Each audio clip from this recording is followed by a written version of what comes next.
Aloha everyone, this is our Hawaiian Volcano summary for November 7th, 2024. It's been quiet on Kīlauea and Mauna Loa this past week, but there has been an earthquake swarm at Kamaʻehuakanaloa, a volcano formerly known as Lōʻihi offshore. This lasted from November 1st to the 5th, about 110 earthquakes in total in that area, all in a shallower zone of the crust there within the volcano. So likely attributed to magma movement. And this earthquake plot is colored by depth, just so you realize what's going on here.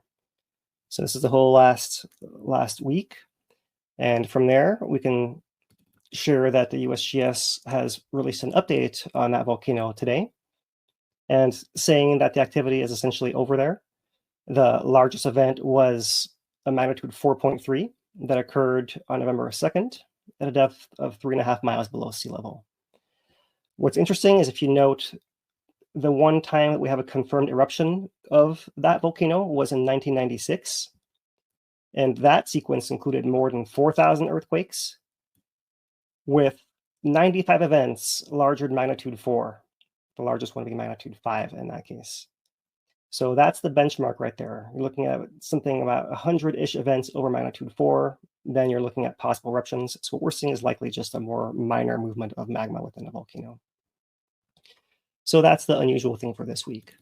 On Kīlauea, earthquake counts have been fairly low compared to the ramp up earlier last month. And they're distributed mostly in the upper east rift zone within the magma system, as well as within the caldera area to some degree.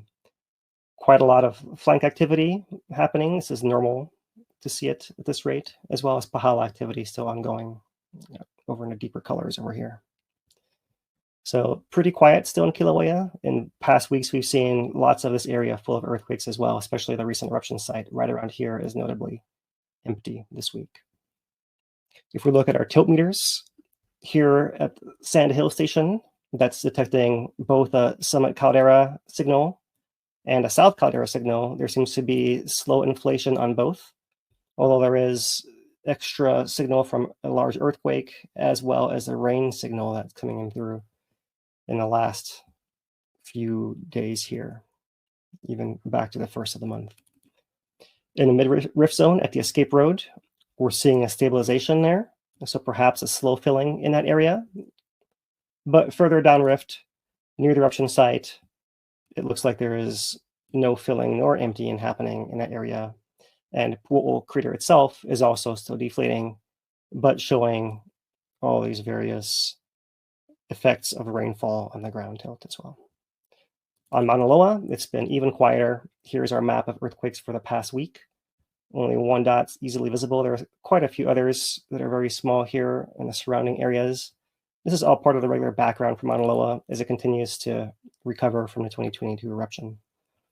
So here is depth versus time for the last month. So here are those small shallow earthquakes and the one deeper one directly beneath the summit. Part of the normal rates of Mauna Loa. Here is the last year earthquakes per week. So sometimes it comes up a little higher, but as you can see, we're well within the norm for the whole last year. And that's our Hawaiian Volcano summary for this week.